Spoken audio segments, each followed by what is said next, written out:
दोस्तों, खाकी वर्दी जिसे देखकर अच्छे अच्छे अपराधी थर थर कांपते हैं, जिसे पहनकर एक इंसान खुद को समाज का रक्षक मानता है।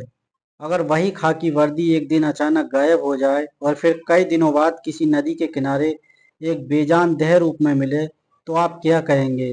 क्या ये सिर्फ एक हादसा है या फिर इसके पीछे कोई ऐसी गहरी साजिश है जिसे खाकी के ही रंग में रंग कर छुपाने की कोशिश की जा रही है? उत्तर प्रदेश का बस्ती जिला, तारीख 5 फरवरी शाम का वक्त सब कुछ सामान्य था। लेकिन उस रात एक थानेदार के साथ कुछ ऐसा हुआ जिसने पूरे पुलिस महकमे की नींद उड़ा दी। एक जाबाज दरोगा जो अपराधियों के लिए काल था, वे अचानक थाने से निकलता है और फिर हवा में जैसे ही कपूर उड़ जाता है वैसे वो गायब हो जाता है। कोई सुराग नहीं, कोई कबब, बस पीछे रह जाती है एक लावारिस बाइक और ढेरों सवाल।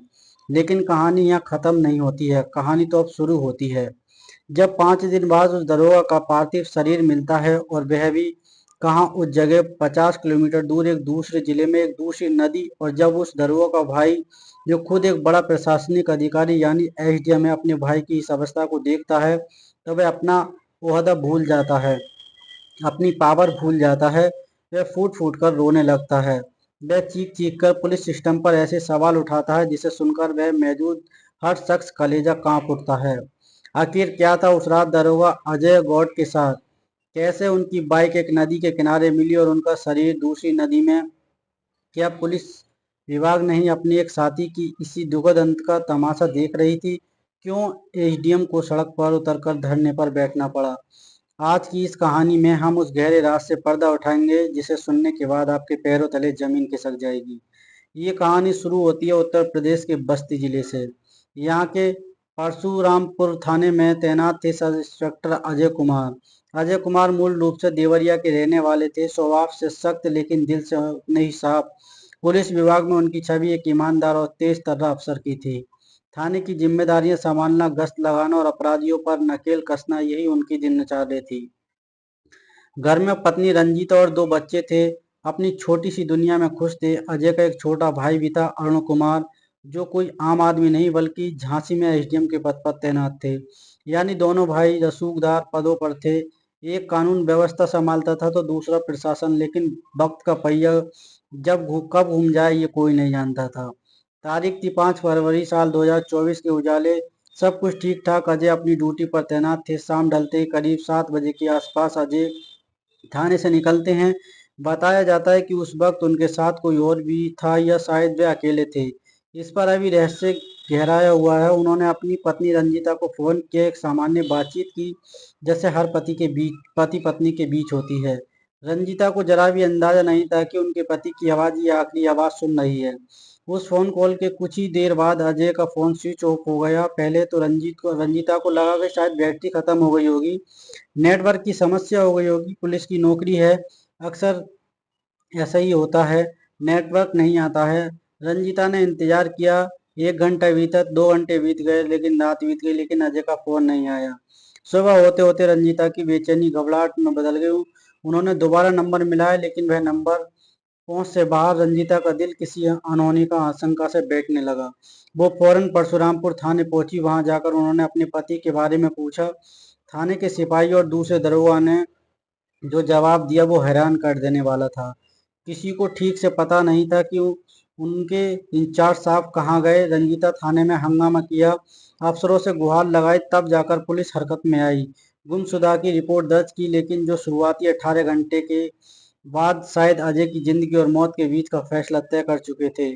तलाश शुरू हुई। बायलर सेट घनघनाने लगे। अजय की तलाश लोकेशन ट्रेस करने लगी।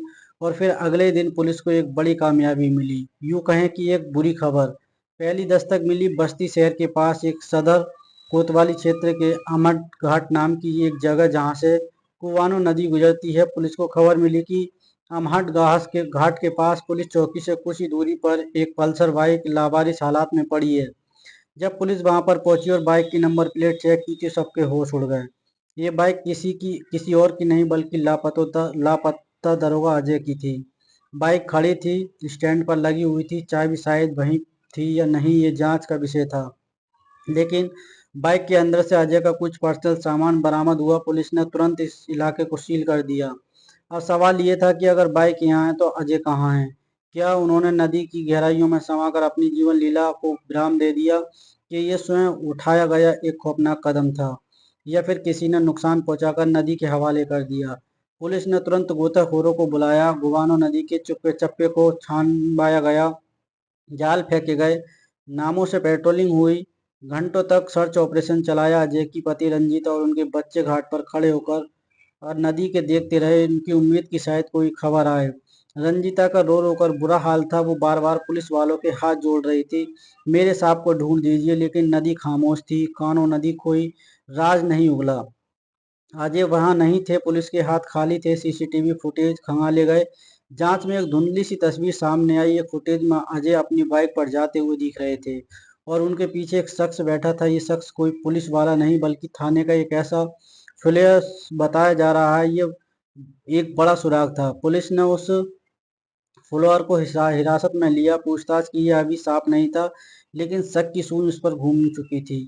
दिन बीतते गए, 6 तारीख, 7 तारीख, 8 तारीख गुजरते चले गए। साथ में परिवार की उम्मीद टूट रही थी। इधर झांसी में बैठे उनके डीएम भाई अरुण कुमार ने बेचैन थे। वे लगातार बस्ती के एसपी और डीआईजी को फोन कर रहे थे। एक एसडीएम होने के नाते उन्हें उम्मीद थी कि पुलिस विभाग में अपने ही एक अफसर की तलाश में जमीन आसमान एक कर देगा, लेकिन उन्हें क्या पता था कि जिस खाकी वर्दी पर उन्हें गर्व था, भाई सिस्टम उनके भाई के लिए इतना लापरवाह साबित होगा। फिर आया वह मनहूस दिन। 10 फरवरी सोमवार, अजय के गायब होने के पूरे 5 दिन बाद खबर आई, बस्ती से नहीं बल्कि वहां से 50 किलोमीटर दूर, अयोध्या से। अयोध्या जहां भगवान राम का मंदिर है, वहां सरयू नदी बहती है। अयोध्या पुलिस को सूचना मिली कि सरयू नदी के तिहारू माझा इलाके में एक सांप बहता हुआ आया है। पानी में काफी समय तक रहने के कारण शरीर की स्थिति काफी बदल चुकी थी और उसे पहचानना मुश्किल हो रहा था। पुलिस ने सांप को बाहर निकाला, हुलिया कद काटी और कपड़ों से अंदाजा लगाया कि ये कोई पुलिस वाला ही लग रहा है। अयोध्या पुलिस ने तुरंत बस्ती पुलिस से संपर्क किया, तस्वीरें भेजी गई और वह डर, वो खौफनाक, वो आशंका सच साबित हुई। वो पार्थिव शरीर दरोगा अजय कुमार का था। जैसे ही ये खबर अजय के परिवार तक पहुंची, कोहराम मच गया। पत्नी रंजीता घस खाकर गिर पड़ी। भाई अरुण जो झांसी से बस्ती निकले थे, उनका सब्र का बांध टूट चुका था। अब वो सीधे पोस्टमास्टर हाउस पहुंचे। वहां का नजारा देखकर किसी भी पत्थर दिल इंसान की आंखों में आंसू आ जाते। एक तरफ एक भाई का पार्थिव शरीर पड़ा था जो कानून का रखवाला था, और दूसरी तरफ भाई खड़ा था जो कानून का प्रशासक था। लेकिन उस वक्त वहां कोई एसडीएम नहीं था, वह सिर्फ एक टूटा हुआ भाई था। अरुण ने जब अपने भाई की हालात देखी तो उनका गुस्सा 7वें आसमान पर पहुंच गया। वे वहीं पोस्टमास्टर हाउस के बाहर जमीन पर बैठ गए। उनके साथ उनकी पत्नी, जो खुद एक पीसीएस अधिकारी हैं, वो भी धरने पर बैठ गईं। एडीएम अरुण गौड़ ने आरोप लगाया, उसने यूपी पुलिस के सिस्टम की पोल खोल कर रख दी। अरुण चिल्ला रहे थे, मेरा भाई 5 दिन से गायब था, मैंने एसपी को फोन किया, उनका फोन स्विच ऑफ था। डीआईजी साहब को मौके पर नहीं आए। एक दरोगा गायब है और जिले के कप्तान इस मामले के बेखबर कैसे हैं? उनकी आंखों में नींद कैसे आ सकती है? जरा सोचिए, एक एडीएम स्तर का अधिकारी ये कर रहा है कि पुलिस प्रशासन इतनी लापरवाही कैसे बरत सकता है? यह कोई छोटा मोटा आरोप नहीं था। अरुण गौड़ ने रोते हुए मीडिया और वहां मौजूद पुलिस अधिकारियों से कहा, मैं एसडीएम हूँ, फिर भी मुझे भीख मांगनी पड़ रही है। अगर एक आम आदमी का भाई गायब होता तो क्या करते आप? लोगों ने मेरे भाई को ढूंढने में जानबूझकर देरी की। ये कोई साधारण घटना नहीं है, ये एक जांचिस है। मेरे भाई के साथ कुछ गलत हुआ है।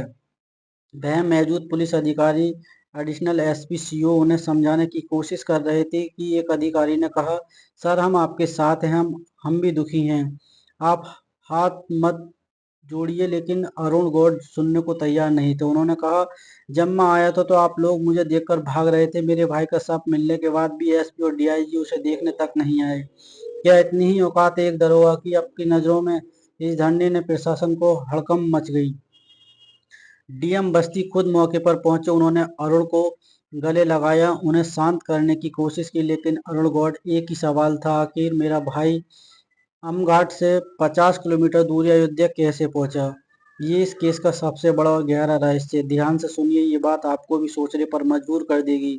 अजय गौड़ की बाइक बस्ती में कुआनी नदी के किनारे मिली। अगर उन्होंने स्वयं कोई अनुचित कदम उठाया होता तो संवाद वह कुआनो नदी के पास ही पाए जाते, तो उनका शरीर कुआनो में नदी में मिलना चाहिए था। कुआनो नदी आगे जाकर सरयू में मिलती है। जरूर है, लेकिन जानकारों का कहना है कि 5 दिन में शरीर का बहकर 50 किलोमीटर दूर अयोध्या पहुंचना, और भी धारा के विपरीत इतनी घुमावदार नदी में ये बात गले नहीं उतरती। और दूसरा सवाल, अगर अजय गौड़ ने ऐसा कोई आत्मघाती कदम नहीं उठाया था तो वह अयोध्या कैसे पहुंचे? क्या कोई उन्हें वहां ले गया था? अगर वह बाइक बस्ती में छोड़ गए थे तो अयोध्या किस साधन से गए थे? सीसीटीवी में फॉलोअर को उनके साथ दिखा था, उसका क्या रोल है?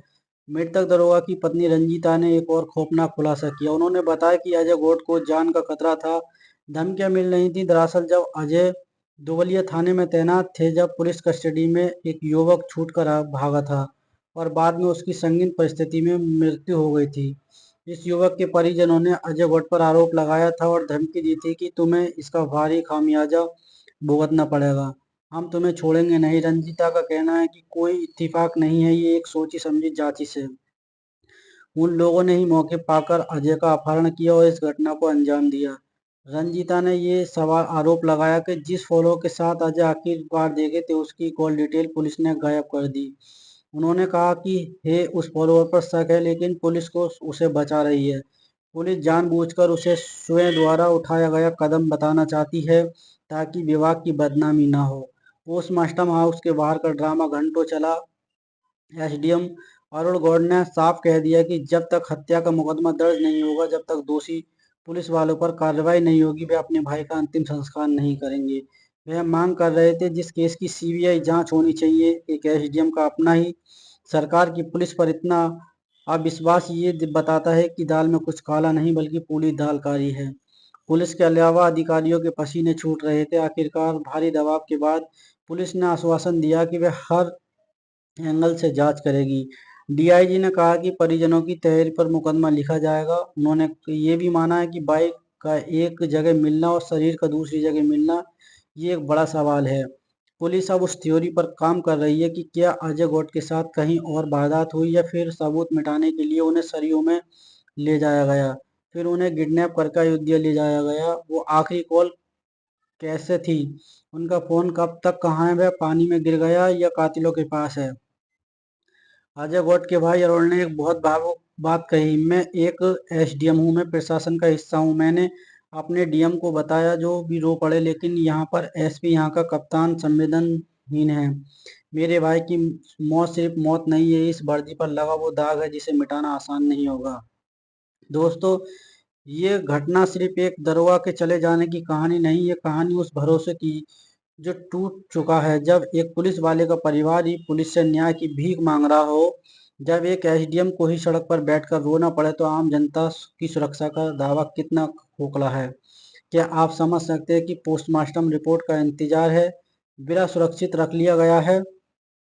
पुलिस का कहना है कि रिपोर्ट आने के बाद ही पता चलेगा कि जीवन का अंत जल्द संविधान लेने से हुआ है या उसके पीछे कोई गहरा राज छुपा है। शरीर में पानी की पुष्टि तो हुई है, शायद डूबने से मृत्यु मानी जाए, लेकिन अगर शरीर पर संघर्ष के निशान मिले या किसी संगीन पदार्थ की पुष्टि हुई तो ये एक बड़ा षड्यंत्र होगा। फिलहाल बस्ती से लेकर लखनऊ तक इस मामले की गूंज अजय गौड़ के चले जाने के लेकिन पीछे छोड़ गए हैं एक ऐसा बिलखता परिवार और एक ऐसा रहस्य जो शायद पुलिस की फाइलों में दबकर ना रह जाए। क्या अजय गौड़ को न्याय मिलेगा? क्या उनके गुनहगार पकड़े जाएंगे या फिर इसे महज एक हादसा बताकर फाइल बंद कर दी जाएगी? ये वो वक्त ही बताएगा, लेकिन बात तय है, इस घटना ने खाकी वर्दी के अंदर चल रहे उस से अंधेरे को दुनिया के सामने ला दिया है जिसे हम अक्सर देख नहीं पाते।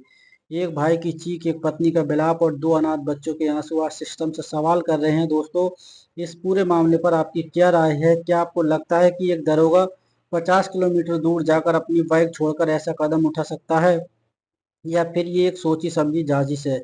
अपनी राय कमेंट में जरूर बताएं। हम ईश्वर से प्रार्थना करते हैं कि अजय गौड़ की आत्मा को शांति मिले और उनके परिवार को न्याय। अगर ये वीडियो आपको जरा सी जानकारी पूर्ण लगा हो तो इसे शेयर जरूर करें ताकि ये आवाज़ दबने न पाए। मिलता हूँ आपसे अगले वीडियो में एक अगले खुलासे के साथ। तब तक के लिए सावधान रहें, सुरक्षित रहें। जय हिंद, वंदे मातरम।